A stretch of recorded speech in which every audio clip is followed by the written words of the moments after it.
Hello everyone and welcome to the Chrissy B Show. Now we have a great program for you today as we speak with radio and TV presenter Nicola Richards and about her mission to use her platform to spread good news and positive messages.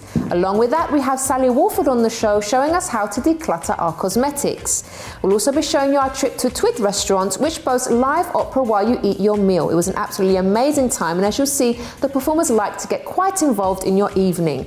And speaking of performers, we have US recording artist Liz Asaro to tell us how she juggles touring the world and dealing with family life. But first up, we have our lovely makeup artist Sanni Sorma on the show to tell us how to enhance our already considerable natural beauty with the power of makeup. Today, she'll be showing us how to achieve a smaller nose and a slimmer face. Hello, Sanni. Hi. Nice to see you. I'm back 2 weeks in a row. I know. It's great to have you on.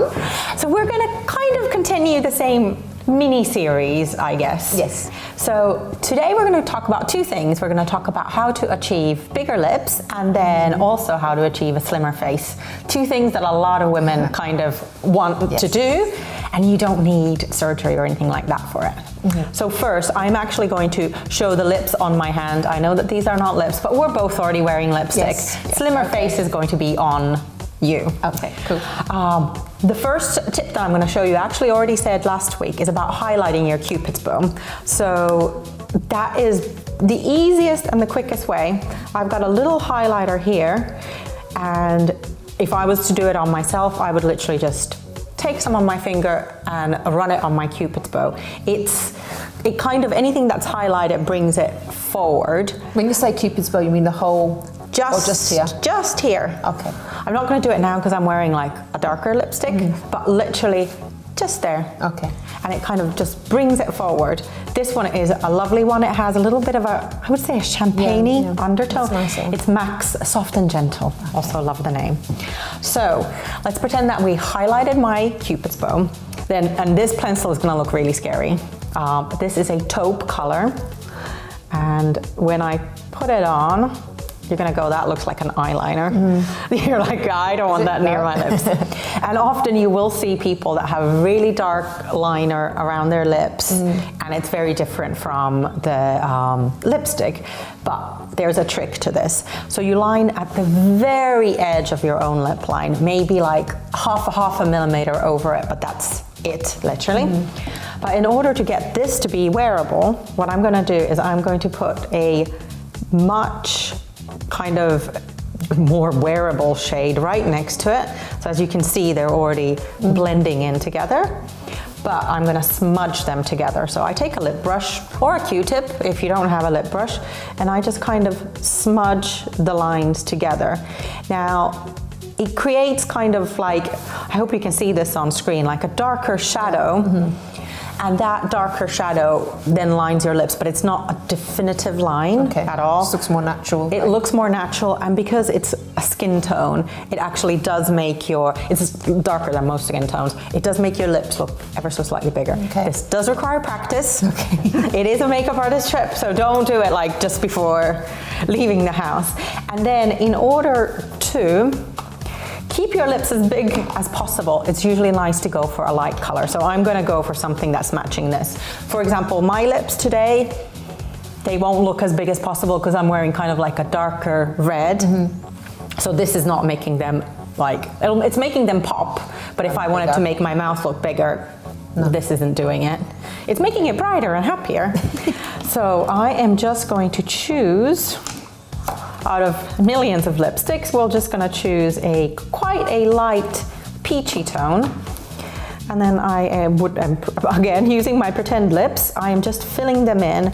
I prefer a satin kind of tone. So satin is a lot more wearable than matte, but glossy, not on the whole lip. That somehow counteracts the whole making your lips bigger. So when you do use gloss, you're just going to use gloss in the middle of the lip. So lower lip, this one is kind of like tone on tone, lower lip and top lip, but literally just in the middle and in the middle, nothing else. And because of the gloss in the middle, it makes your lips 3D, I would say. I mean, our lips are 3D, but it just accentuates the whole 3D-ness a lot more. And you can do that with any kind of a color palette. But a taupe pencil is a really, really good pencil to have. Just practice. This one is called Stone, and it's by MAC, and it's probably the one that every makeup artist has in their kit. It's worth the investment, absolutely. I shall practice that. Next time I see you, you better not have like a very, very dark lip line. Now, slimmer face, on the other hand, is, I think, a lot easier to achieve by yourself. I'm going to show you a couple of different brushes that a lot of women can be confused about. So these are both contouring brushes. So you know that they're contouring brushes because they both have like a sharper tip. This one looks more like a traditional blush brush. This one is angled, and it's a personal preference, whichever you like. Both can be used for highlighting and for contouring. I tend to like this for contouring, this for highlighting, but it's a totally personal preference. So everybody's face is kind of unique. So with you, I contour just on the cheekbone, under your chin all the way to the ears. But for example, your forehead I wouldn't touch, whereas with me, I've got a very wide forehead. So if I wanted to minimize my forehead, I always contour just a little bit on the side. I've got issues with my forehead. It requires contouring. So with you, I am going to go for a medium tone contour. And when you buy a contouring, you don't need a whole big palette because you don't need to, like a private person doesn't need every tone. Just a little bit darker than your skin tone. And make sure it's not too orange. So I am going to go just under your cheekbone is here. So I'm gonna go just under the cheekbone and always start it, if you turn your face a little bit more, all the way at the hairline, and don't go too far. So I would say outer corner of the eye is perfectly far enough for you to go. A lot of people you see when they're doing contouring, they go really far close to the mouth and then it starts looking super, super obvious. But go all the way to the ear, and your cheekbone is here and it's just under it. Now, if you think that you don't have cheekbones, everybody's got them. Like, even if they're hidden, everybody's got them. So just feel, get to know your face and feel where it is. And then this is my trick. It's very good for TV, but you can do it every day as well, is under the chin. Make sure that you have a very defined jawline. And last week we already did the nose, so I'm not going to do anything about that at all. And then I am going to switch brushes, and I've got two different shades here. I've got a matte shade, these both are matte, and that's a shimmery one. This highlight is actually too light for you, so I'm going to use an external highlight. But if I want to bring light to the center of the face, so when you're contouring, if there is a little bit of light just at the center of the face, that's where the eye is drawn. So all these contour, like the edge of the face is not really on show as much. So I'm going to use the yellow one. It looks very, very yellow, but it's not going to show up yellow on your skin. So I am doing kind of like, I would say, a triangle on the middle of your forehead. I'm putting a little bit on your chin as well. It's a tiny bit lighter than your skin, but since it's a powder, it's perfectly fine. And then if you look up for me, tiny bit under your eyes as well. Perfect.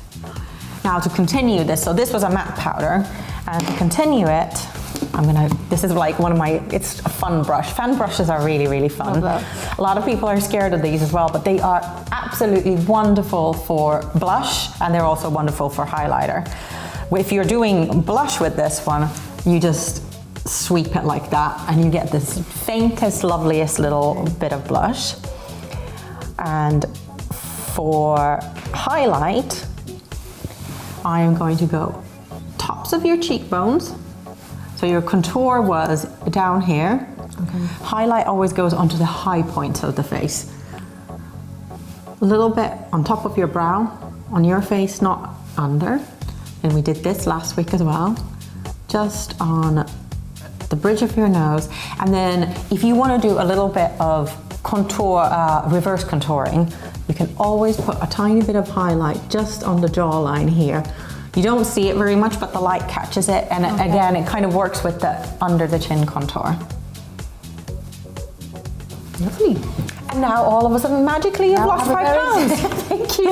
I have to do it for real though. Thank you so much, then. You're welcome. And we'll see you again very soon. And everyone, if you have a question for one of our makeup artists, you can email us on info@chrissybshow.tv. And also, if you'd like more information about them, they are on our website, chrissybshow.tv. Now, don't go away, because after the break, we have presenter Nicola Richards on the show to talk about her mission to spread positivity.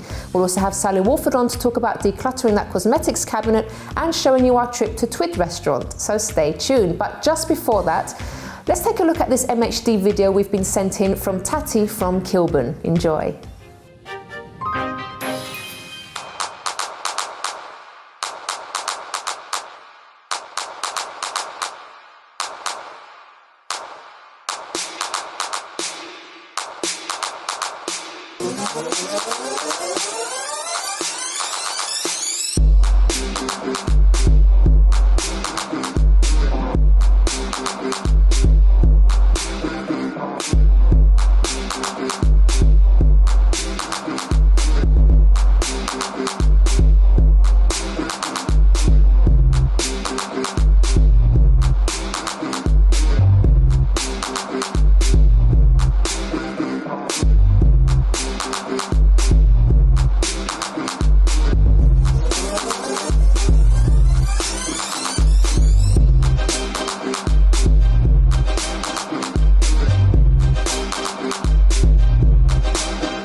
Welcome back to the Chrissy B Show, everyone. Now, before the break, we had on the fabulous makeup artist Sanni Sorma, who showed us some great tips on how to achieve bigger lips and a slimmer face, all without the need to go under the knife.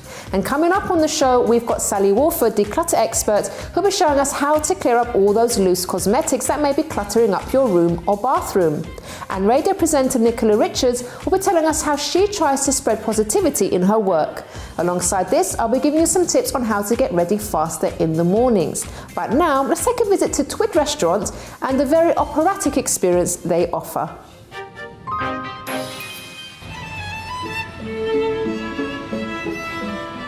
Hi everyone, Julianne here for the Chrissy B Show. Today we're in Battersea, which is the heart of London, and we're about to go inside TWID, or TWID. Now they say they've got dinner and a show over here, so I'm not quite sure what to expect, but let's come and take a look.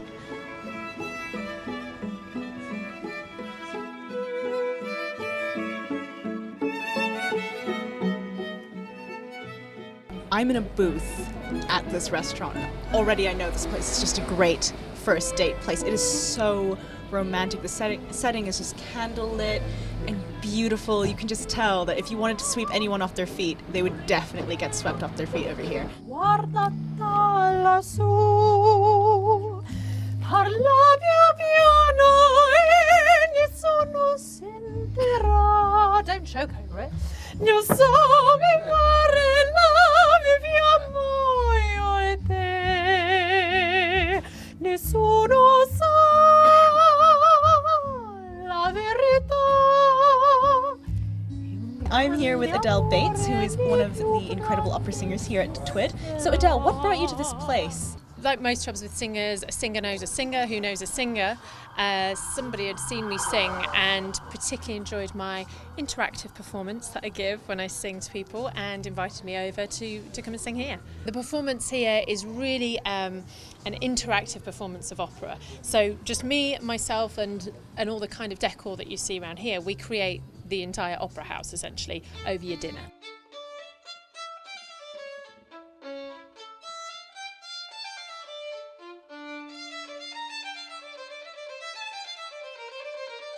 They've got opera 4 times a week from Monday, Thursday, Friday and Saturday. And during the weekends as well, they also have a live DJ. So it's a little bit for someone who's a little bit more culturally inclined. In terms of food though, that's the excellent part because they've got everything for even like your vegan and vegetarian friends. I mean, like, honestly, I cannot see anything wrong with this place. Now, what I love the most about singing here, as opposed to, let's say, traditional opera, is that here you get people who might quite like the odd opera song but aren't too sure. Those are the people, come along. Because here you can listen to it a bit, you can try it, there'll be lots of tunes that you know, that you didn't know you knew. And so it's a really nice place to kind of bring someone as a starter to opera, because they don't have to sit through 5 hours of it. They can have a chat with their mate and giggle when it sounds odd, because it does. Opera does sound odd sometimes. So I think that's the real selling point of it. It's this accessible way to enjoy opera. I've had tiny little children come. I had a party once of teenagers with special needs, and they loved it. You know, it's a place where all sorts of people can come along and access it at whatever level they want to. So really, for the closet opera singer, for the closet opera lover rather, to the people that really enjoy the craft, to people who just want to try the arts for themselves, this place is just really inclusive. Yes. All right, this place is amazing. Thank you so much, Adele.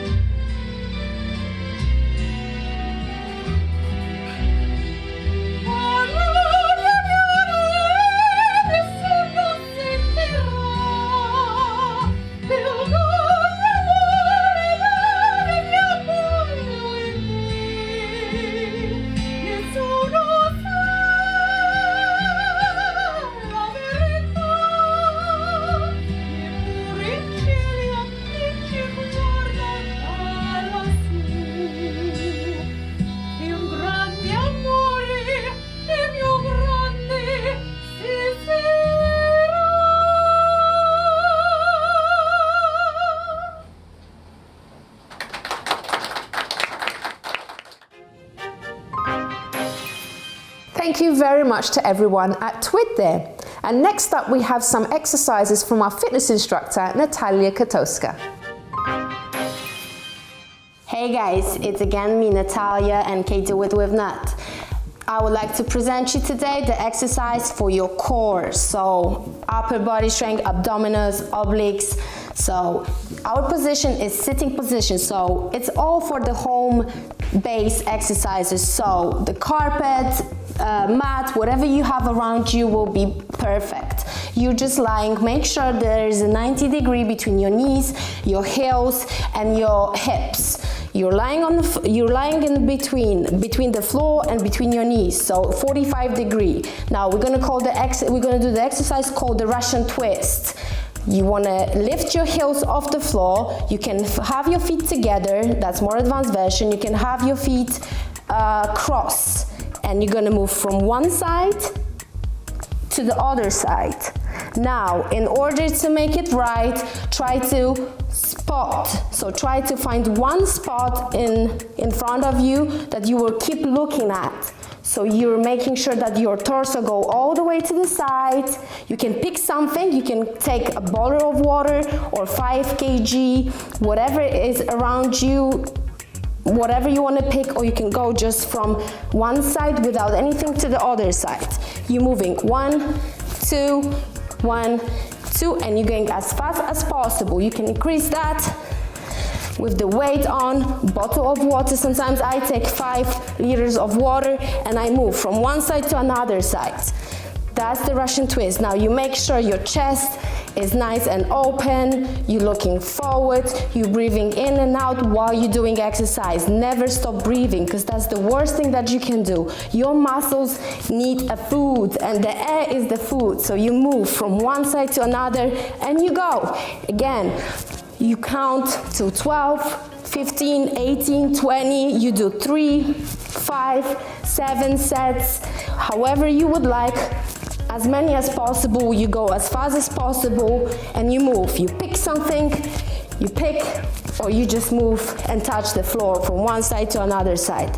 So that exercise is called the Russian twist, and it will give you very nice abs, obliques. It will help your posture, it will help to strengthen your back. It's very beneficial, so nothing better to do but Russian twists. Now the second exercise that I will show you, there's no typical name, but we call it like hands to your toes. So you're lying on the floor with the straight legs. Now you try to have as straight legs as possible. So you can bend them a little bit if that's too difficult. However, you would like to keep the very straight, nice legs. Now you have a dorsiflex, which means all your feet are trying to push the ceiling up. You're having your hands behind you and you're trying to reach to your toes as far as possible. And you go all the way up, all the way down. Again, you try to find one spot in the ceiling and you keep looking at that spot, which will prevent from using your chest instead of your core muscle. So again, you go from lying position up and up, and you try to reach to your toes. Now, if you want a little bit easier option, you can go from touch one toes to your hand, you go all the way down to the floor, and another one all the way down to the floor. You can do those, which are easier one, but they also help you to maintain a great ab core, maintain great core strength, abdominals, obliques, strong back. So nothing better than those two exercises. You can do them in a home environment, you can go to the gym, you can pick any type of weight to make it more difficult for yourself. So you can always try to be creative with exercises that you're gonna pick. Remember that the repetitions are the most important. More you go with the repetitions, better results you're gonna achieve. So that's it for today, and I will see you next time.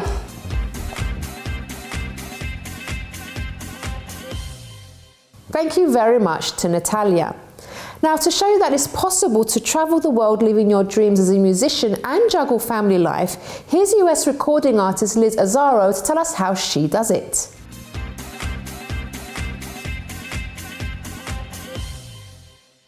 Hi, my name is Liz Asaro. I'm a rock musician from New York City.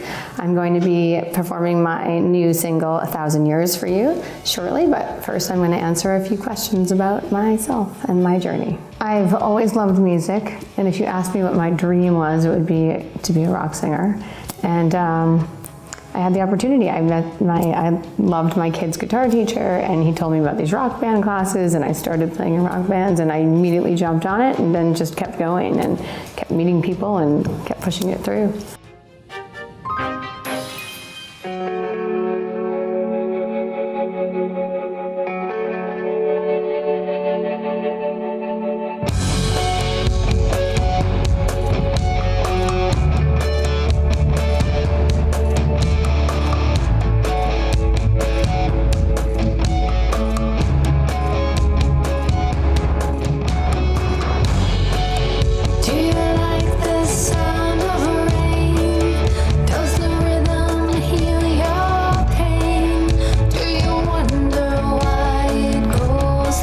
this way? Are there pictures in your brain and they spit it like a stain? Do you wonder why it goes this way? Battles fought on this land to meet the man who sat there, feasting on the bones, feeding and misleading the minds. Who finds this to be what we have today? Who's to say this is it anyway? Will you cry out or will you keep it? Afraid of falling, but you're not suffering. What would you do 1,000 years ago? Put your hand out, but please don't pull me in. The stones beneath you, the same they've always been. What would you do 1,000 years ago? Are you sure you've seen this place? Certain you have touched his face. Do you wonder why it goes this way? Battles fought on this land to meet the man who sat there, feasting on the bones, feeding and misleading the minds. Who finds this to be what we have today? Who's to say this is it anyway? Will you cry out or will you keep it? Afraid of falling, but you're not suffering. What would you do 1,000 years ago? Put your hand out, but please don't pull me in. The stones beneath you, the same they've always been. What would you do 1,000 years ago?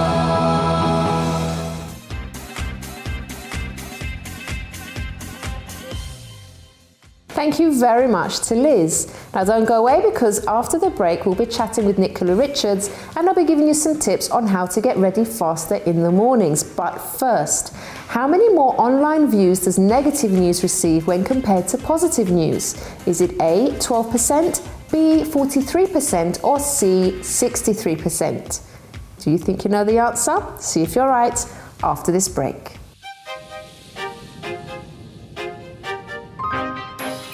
Hi, I'm Chrissy B and my show is all about improving your mental health and being happy. Join me every Monday, Wednesday and Friday at 10 p.m. on my channel Sky 203.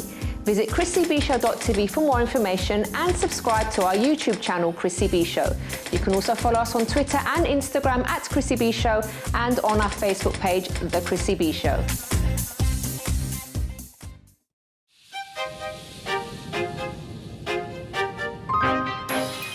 Welcome back to the Chrissy B Show, everyone. So we hope you've been enjoying today's program. Our beauty expert Sanni Sorma has shown us some wonderful makeup tips on achieving bigger lips and a slimmer face through makeup. And we showed you our trip to TWID restaurant, as well as a great entry for the MHD challenge. And now we're about to go to our guest Nicola to talk about her radio work. But before the break, I asked you, how many more online views does negative news receive when compared to positive news? Is it A, 12%, B, 43% or C, 63%? Well, I can tell you that the answer, unfortunately, is C, 63%. According to a study by Outbrain, staggeringly, any headlines that contain negative words such as never, bad or worse get much more attention than positive ones. This is thought to be because people are far more interested in negative topics, and an article from the BBC theorises that people are hardwired to be far more interested in bad or dangerous news because we instinctively want to know more about what may harm us as opposed to what may make us happy. Well, somebody who knows all about speaking about news and spreading good news is our guest Nicola Richards. Hello, Nicola. Hello. Some interesting stuff there. I can't believe that.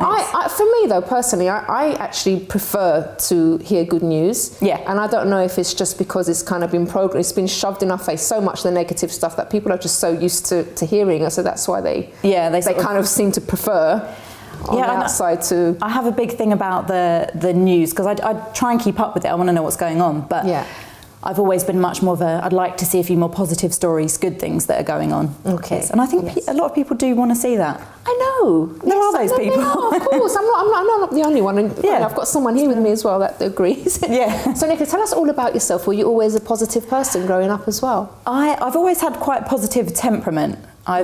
Naturally.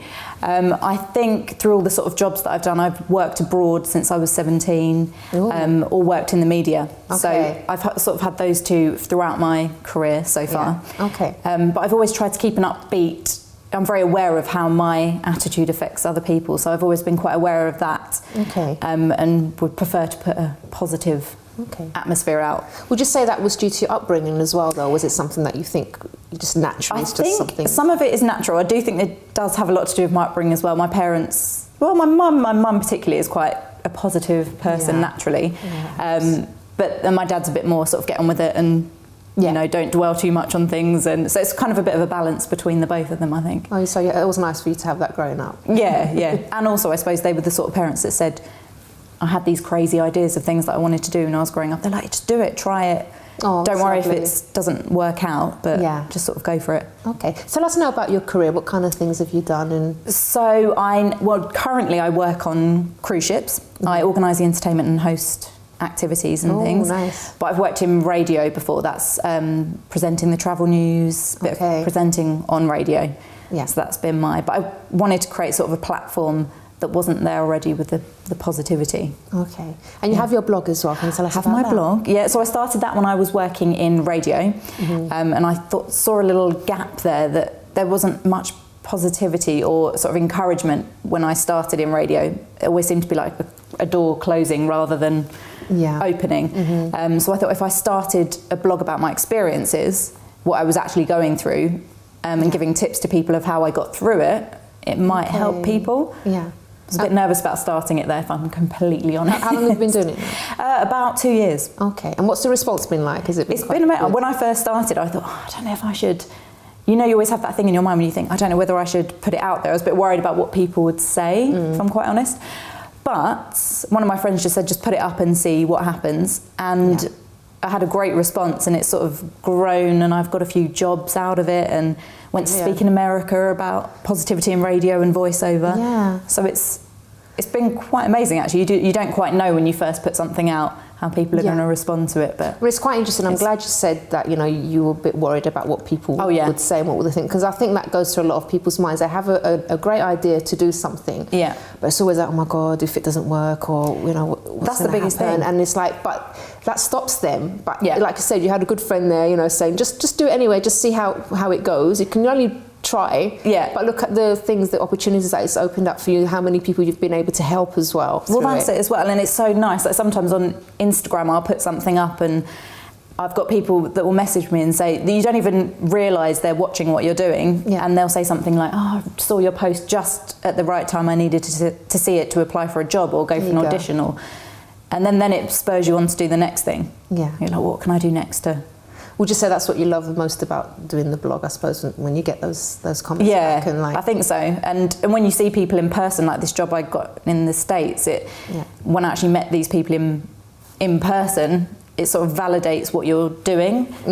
And people actually, there are people that want that.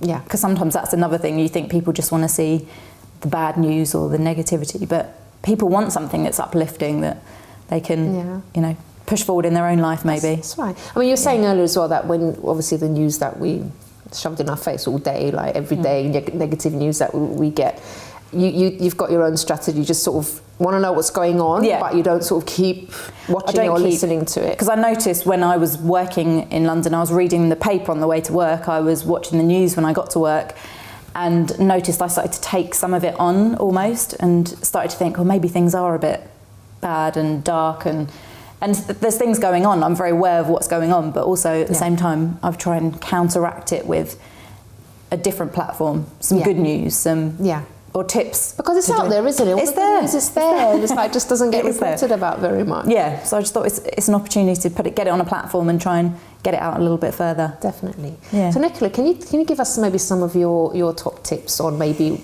you know, sometimes when people are feeling a bit negative and they're not sure what to do, and you know, something that can maybe help our viewers? I think one of my biggest things is I know there's a book about this, but feeling the fear and doing it anyway. I'm a big believer of that because there's things I do all the time.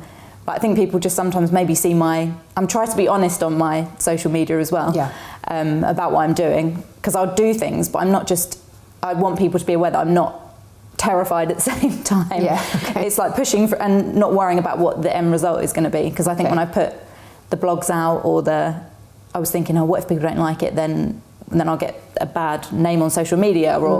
But once you just put it up, it's sort of, you forget all that really, and you just want to keep putting it out to help people push forward. Okay, so you try anyway, despite the and be honest about what you're doing, and don't worry if you do, because everyone gets that sort of fear of doing something new. And the change as well. One of my things about change, because change is quite uncomfortable. Yes. When you do something new, but just to try it, because you can always go back to something. It doesn't mean it's going to change for the rest of your life, but I always think you're getting an experience from it, so do it anyway. Yeah, I like that, because it's horrible to live with regrets as well, isn't it? It's the biggest. Sometimes people have such great ideas and it's like they don't do it, they don't take that risk. Yeah. And then I think the feeling of not doing something or having regrets is worse than the actual maybe fear. Because it's normal to get nervous, it's normal to feel a bit like, oh my God. I can't say that, things that I've done I've been like 100% confident about, but I'm glad I tried at least. Some things were great, some things weren't so great, but at least we tried. But it takes you on a different path as well. So if I'd stopped, like when I did radio for a little while and I decided I wanted to go back into travel, but I took my blogs and now I'm trying to do that as a travel thing. Yeah. And it just takes you on and you never know who you're going to meet, who you might speak to someone that does a similar thing that can help you to the next bit. Yeah. But unless you put yourself out there a bit and try, you're never going to know. Okay. So just before you go, Nicola, tell us a bit about your travels. Where have you been? What kind of stuff have you done? I love a bit of travel. Must be so exciting. Well, I've been quite lucky with the line that I work with, so we're all over the world. I've just been in the Mediterranean for the summer. Nice. And then now I'm going sort of over Christmas and things to China and Japan. Oh, lovely. India. Wow. So it's... you do all this on your own? No, with the cruise line. Okay, but like with family and stuff, you just know... Yeah, and I've always... I suppose they're your family, I suppose, when you're travelling around. Exactly. And it's a nice thing because every day you're somewhere new and it kind of all links in, because the people you meet, even if you go out in these places, I try and meet at least one person that I can get a little story from, or that's nice. Something they're doing that's a positive that I can then share with the people back home. Or that sounds lovely. Yeah. Brilliant. So it's good fun. So lovely to speak to you. Yeah, you too. Nicola. Thank you for having me. Thank you. Brilliant to have you on, and I'm sure that's been encouraging for viewers. So just go out there and give it a go, right? Yeah, definitely. Thank you. Thank you. All right, everybody, for those of you that might get a little stressed by negative news, as we heard, take a look at this video from our resident Dr. Rob Hicks on the best ways to relax and unwind. Hello and welcome to Doctor's Orders here at the Chrissy B Show. I'm Dr. Rob Hicks. Today we're going to be talking about relaxation, and we all enjoy a chance to relax, don't we? But increasingly it's becoming difficult in this 24/7 lifestyle to actually find the time to relax and unwind and enjoy ourselves. But relaxation is incredibly important because it helps us manage stress, and indeed by managing stress we lessen the risks that come with long, chronic, miserable stress. Physical things like high blood pressure, emotional things like depression, social things like underperforming. But taking time out to relax isn't just about managing stress, it also should be enjoyable, and that can help boost our mood and boost our confidence. Having some relaxation time is also an opportunity for us to just sit back and appreciate and be aware of where we are and what's going on around us. So, how much time should we spend each day relaxing? Well, the simple answer to that is as much as possible. But aim for at least 5 minutes every hour relaxing and doing something that helps you unwind, and at least 30 minutes every day doing something that you enjoy, that brings you pleasure. And that can be anything that works for you. It might be that you use deep breathing exercises, you might do meditation, you might do muscle stretches, you might do visualization, you might phone up a friend and have a chat, or it might be as simple as having a cup of tea. But whatever works for you, that's what's important. You don't have to find a particular time in the day, just make sure you do it. Now you may say to me, well, I've got so much to do, how do I find the time? Well, I would suggest if that's the case, why don't you add relaxation to your to-do list so it's there in front of you, it's one of the things that you have to do. Or maybe schedule an appointment each day to relax, put it in your diary, put it onto your phone or onto your tablet, put it on the calendar. That way you're more likely to actually do it because it's in essence you're giving yourself permission to do it. So for those of you who may be thinking, well, that's all very well, but I really don't have the time, I would say just try it and you'll probably find that you do have the time, and in fact because you're taking time out to relax and unwind, you're becoming actually more efficient and more productive, so you might actually save some time. Now this may sound very self-indulgent and selfish, but I like to see it as being self-caring, and it reminds me of when I was starting out in my medical career and one of my great teachers said, unless we look after ourselves, we can't look after others and care for others as well as we should be doing. So if you're feeling stressed or you're not sure how to take time out to relax, then have a word with your own doctor. But I'm going to listen to my own advice now, and I'm going to enjoy a nice relaxing cup of tea. And I suggest you might want to do the same. And that's doctor's orders. Thank you very much to Rob. Now don't go away, because after the break, Sally Walford will be showing us how to declutter those vanity cabinets, and I'll be giving you some tips on how to get ready faster in the mornings. But first, what percentage of people are morning people? Is it A, 10%, B, 50%, or C, 70%?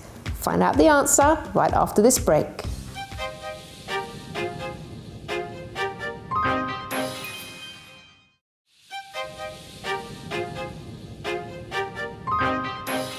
Welcome back to the Chrissy B Show, everyone. So we hope you've enjoyed today's programme, where we've covered lots of different things.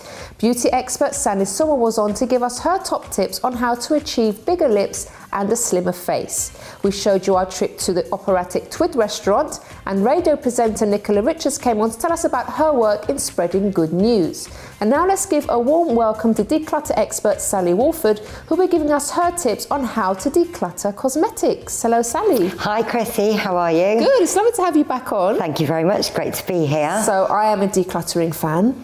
Yes, good, good. Even more so since you joined our team here on the Chrissy B Show. So today's cosmetics. That's right. But before I sort of started that, I wanted to show you perhaps another way of looking at decluttering. Okay. I think people think that you have to pick out what you don't like first. Mm-hmm. So I wanted to just try this on you. Okay.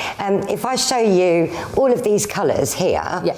Can you pick out all your favourite colours? Go, if you go. Okay. Let me pick this up. So I would say this, this, and this. Okay, so literally a matter of seconds. The same. Yeah, yeah, but a matter of seconds, you've picked out exactly what you like. So I'd like everybody to apply that to what you're decluttering. Why not go for what you like first? Okay. So when you get all your makeup out, you've probably got your favourite bits that you use all of the time. I can guarantee you're going to be able to pick those out as quickly as you just pick those out. Probably, yeah. I'm going to try that at home. Yeah, try it at home. You can try it with anything, but especially with things like lipsticks, eyeshadows, all those kind of sort of things that you use on an everyday basis. You're definitely going to be able to get straight away. Okay, good so tricks. That's one of my first top tips, and it's my mission to get everybody to go from a makeup bag the size of this to the size of this. Do you think you could do that? Maybe when I'm out and about. Yeah. But I have some things like that I need sort of more space for, I think. Absolutely. Well, the thing about makeup is that you haven't just got one set, have you? You've got sort of like different looks for different occasions. Yeah. So taking that into account, I think you have to start with your basics. Yeah. So any duplicates, let's get those out. In fact, collate everything, all of your makeup together, first of all, and let's see how many of the foundations you've got, how many of the blushes you've got, how many of the same lipsticks you've got because you forgot that you had one in your handbag and you had to buy another one. Yes, yeah. So any duplicates, let's have a look at those. I also have things in my makeup bag, for example, that I can utilise for day wear and evening wear. So again, that's cutting down on clutter.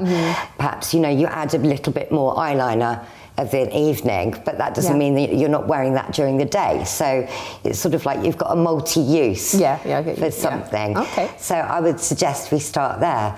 The other thing that I'm not sure if a lot of people know is that makeup does go out of date. Or it does have an out-of-date sign on it. I don't know if you've seen that, or... I've seen that sometimes it has like 6 months or whatever, but yeah, sometimes, because I've bought this, I don't know if you can see it, but particularly like on this, it's ever so tiny and it's on the back, and it's actually like a picture of the jar that it's in with the months that it lasts on. So just to be aware of that, because actually some makeup now, things like mascaras, have an out of date on it, like you would like with a herb or a spice. But sometimes there's just a little emblem, I suppose, to sort of tell you. I suppose organic products would run out quicker as well then. They do, yes. So always double check. Not that you'll get, you know, obviously I know every day people aren't going, oh, when did I buy that moisturiser or whatever, you know, that's the other thing, isn't it? But I would say that when you get a new product, just to be aware of that in the back of your mind. But things like mascaras, old mascaras, they tend to hang around in a lot of makeup bags. And so when they're starting to go gloopy, and things like that, get rid of them. And the same thing with lip glosses as well. Nail varnishes, I think, are another one, because a lot of people have a separate makeup bag for those, don't they, that sit sort of like in a cupboard somewhere. So get them out as well, go through them, and any that have gone gloopy, you're not going to really use them, are you? No, it's true, you can't. So yeah, get those gone. And also, there is a few charities out there, I don't know if you know of them, but one's called Give a Makeup, and it's actually a charity that gives makeup. It doesn't do mascaras and lip glosses, but things like skincare products and foundations and powdered products, as long as they're kind of like only just used, or maybe even you've been gifted them. And you know that you're not going to use those colours, you can donate to those charities, and they give to ladies that unfortunately have had to seek refuge.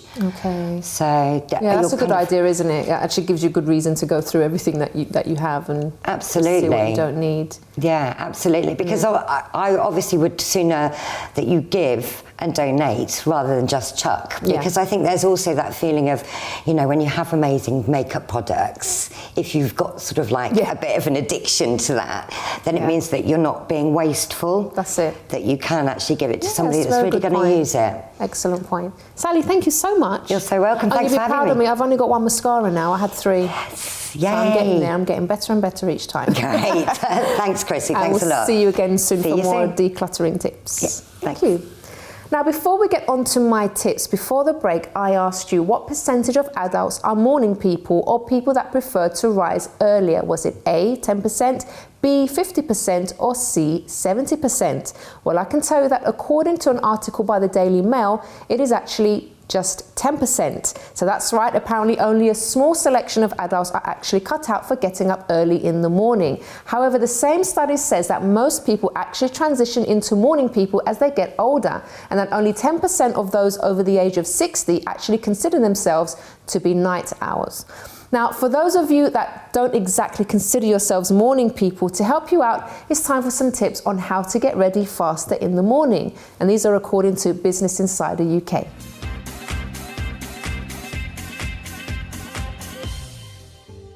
Okay everyone, so these tips are split into the night before and also the morning of when you're waking up. So the first 3 are to do with something that you need to do the night before to help yourself wake up in the morning. So the first one is to place your alarm clock across the room. So I'm yet to do this. Actually, I was thinking of buying myself an alarm clock because I normally just use my phone, but as we've heard on the program before when our sleep experts, it's not actually good to have your phone next to you or on while you're sleeping.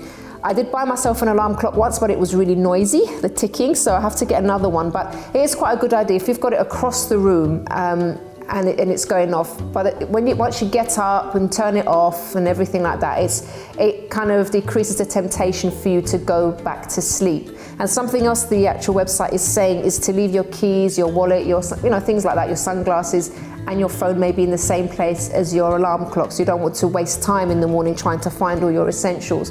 What I like to do personally, I keep everything. I've got my bedside table and I keep my keys, my cards, everything in the same place. So as soon as I get in from work or if I've been out, I already put things away in their place. I put my bags away somewhere else, and I know exactly where everything is in the morning, so I really don't waste any time trying to find things. The second thing is to check the next day's forecast. So this I do almost every day, and this actually, especially when I'm going out or if I'm going to go out filming somewhere, it does actually help me to plan what I'm going to wear. And the worst thing is when you wake up, maybe you wake up a bit later than what you imagined, and then you end up rushing, trying to find an outfit, trying things on, not liking what you've chosen. So it's really good to get that ready beforehand, and that will definitely save you some time. Let's go to the next point, which is also the night before. Coordinate schedules with your partner. Now, again, this is something that I do. I know exactly that I actually ask my husband normally, what are you doing tomorrow? I know round about what his schedule's going to be, but what I like to do is wake up before him. I get ready before him and everything, make him breakfast. So there's none of that clashing or both of us fighting for the sink to brush our teeth or the shower and things like that. So I know that I'm normally ready before him, and we worked that out quite nicely, so we don't waste time in that respect at all. And then on the actual morning, lay off the snooze button. I know it's very tempting to keep hitting the snooze button, and I do it often. I haven't quite mastered not doing it yet, but according to a sleep expert called Timothy Morgenthaler, he told Business Insider's Jessica Orwig that most sleep specialists think that snooze alarms are not a good idea, and they're saying that's partly because if you fall back into a deep sleep after you've hit the snooze button, you're actually entering a sleep cycle that you definitely won't be able to actually finish. So you're probably going to wake up quite groggy instead of refreshed. So that's very good to know. The next point is to take a cold shower. Now, I heard this is really good for you, that it does actually refresh you, but they say not to take a freezing shower, it should just be cool. And according to someone called Bruce, cold showers are invigorating because they lower your body temperature, and they're saying to actually save the hot showers for the evening when you actually want to relax and get your body into that sleep mode. And the next one this is a trick that someone uses. This is don't burn your breakfast. So there's someone called, let me just see, Christoph Kren. He was quite creative, and this is how he actually tries to speed things up in the morning. He says, first thing in the morning, I put some rolls in the oven to heat up right before I head over to the bathroom. When I'm not ready after 10 minutes or so, I will burn my breakfast. This really motivates me to finish my shower and get dressed quickly. Afterwards, I enjoy my rolls with a quick coffee and get ready to leave the house. So obviously don't do that if you think you're going to risk burning your house down, but that is quite a nice trick maybe to use. So I hope those tips have helped you. Obviously, we can get quite stressed if we are late, if we wake up late, and the more we can do to actually minimize the risk of delaying ourselves, the better. Well, everyone, we have reached the end of today's program, but if you have a story that you would like to share, or you'd like to send us your comments about this show or maybe some previous episodes, please do get in touch with us. You can email us on info@chrissybshow.tv. You can also tweet us at Chrissy B Show, or leave a message on our Facebook page, The Chrissy B Show. And if you'd like to know more about me, you can visit my website, which is mylifeafterdepression.com. Until next time, bye-bye for now. There's a sleep expert called Timothy Morgan. Phil, why'd you put hard words and stuff for me? According to a sleep expert called Timothy Morgenthaler.